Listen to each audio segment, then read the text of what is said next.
I used to believe my life was the picture of stability, a beautiful home in the Boston suburbs, a promising career as a museum curator, a charming husband, and a bright, imaginative daughter who lit up every room she entered. But that illusion shattered one morning, beginning with the soft creak of our old house's wooden floorboards and ending with fire, betrayal, and a terrifying escape I never thought I'd experience. It started like any other Friday. I was in the kitchen, pouring orange juice for Emma, my 6-year-old daughter, while she watched the clouds dance outside. "Mommy, the clouds look like animals today," she called out, full of innocent wonder. I smiled and called her to the table. Richard, my husband, descended the staircase with his usual slick charm, dressed sharply for what he claimed was a critical weekend business trip. He bent down to kiss Emma's head, calling her his princess and promising her a special gift when he returned. He gave me a tight-lipped smile, not cold exactly, but distant, and I felt the familiar sting of disconnection that had grown between us over the past few months. Ever since my mother passed away, something in Richard had shifted. He was polite, present when necessary, but increasingly secretive and emotionally absent. That morning, his words sounded overly rehearsed, and when he mentioned that his mother Helen would be visiting while he was away, my stomach twisted. Helen was the epitome of overbearing,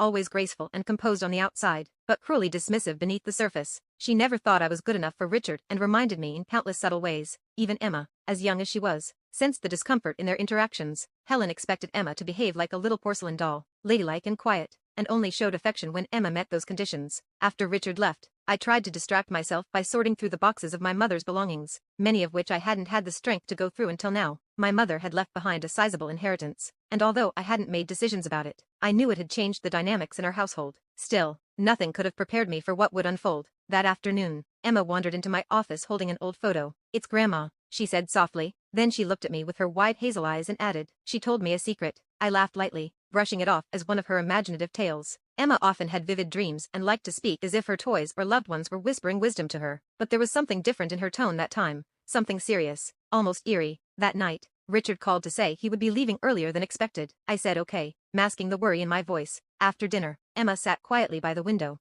her demeanor subdued. I saw Daddy and Grandma whispering on the phone. She said, "They think I didn't notice, but I did. They were talking about something bad." My heart pounded, though I didn't let her see it. I gently suggested it might just be a misunderstanding. Still, I couldn't ignore the chill creeping up my spine. That night, after I put her to bed, I tried to work on my exhibition plans but found myself staring into the darkness outside. Something wasn't right. The next day, after Richard left, Emma became unusually withdrawn. She stood frozen by the window, staring out as if she were waiting for someone. When I asked what she was looking at, she turned to me with eyes far too wise for her age and said, "Something is coming. Mommy, you need to remember the basement Grandpa built." My breath caught in my throat. The basement she referred to was sealed off years ago and had never been mentioned around her, not by me, not by anyone. "Where did you hear about that?" I asked cautiously. "In my dream, Grandma told me. She said there's a room to hide in when bad people come." Her voice was soft but firm. My hands trembled slightly as I stirred dinner. Later, I received a strange phone call from Helen. She asked, tight-lipped, whether Richard had left yet. When I said yes, her pause was heavy. "If you hear from him, let me know. There's something urgent we need to discuss." Before I could ask questions, she ended the call with a cryptic, "Children see more than we think." Just then, I noticed a black car circling the house. A tall man in a long coat stepped out, pretending to check his phone but scanning the property with purpose. That night,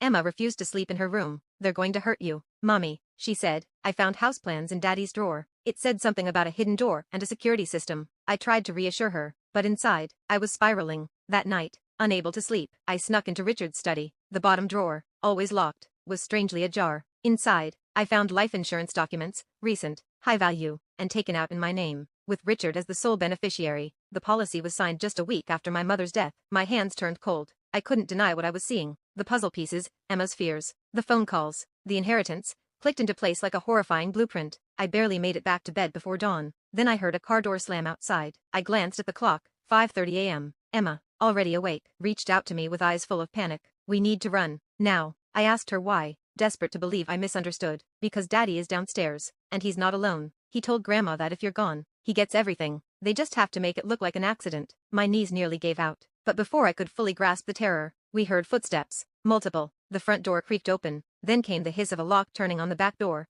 sealed from the outside. Metal shutters started closing on the windows. The house was being locked down like a trap. The smell of gasoline filled the air. "Mommy, come on." Emma grabbed my hand and led me to the pantry. She moved aside a shelf with determination and pulled a hidden latch I never even knew existed. A door opened behind the wall. A dark, narrow tunnel lay beyond. I saw it in my dream. Grandma showed me. I didn't have time to question it. We crawled through the cramped, dusty servants' passageway as fire began to crackle behind us. The heat chased our heels. Finally, the The passage opened into the base of the old garden shed. We burst into daylight, coughing and covered in soot. Flames roared behind us as the house we once called home turned to ash. We ran to Barbara's house, my closest friend 2 doors down. She was stunned to see us but ushered us in immediately. I told her everything through tears. The police were called. The fire department arrived too late to save the house but just in time to investigate. Emma bravely spoke to the detectives, recounting what she'd heard, what she'd seen. I showed them the life insurance documents. The fire marshal found tampering in the security system. Later that night, Richard was caught at a gas station with a trunk full of cash and fake IDs. He screamed innocence, blaming Helen. She was arrested too. At trial, they each turned on the other, but it was Emma's testimony, soft and certain, that shattered their defense. She spoke of hearing the plan, finding the blueprints,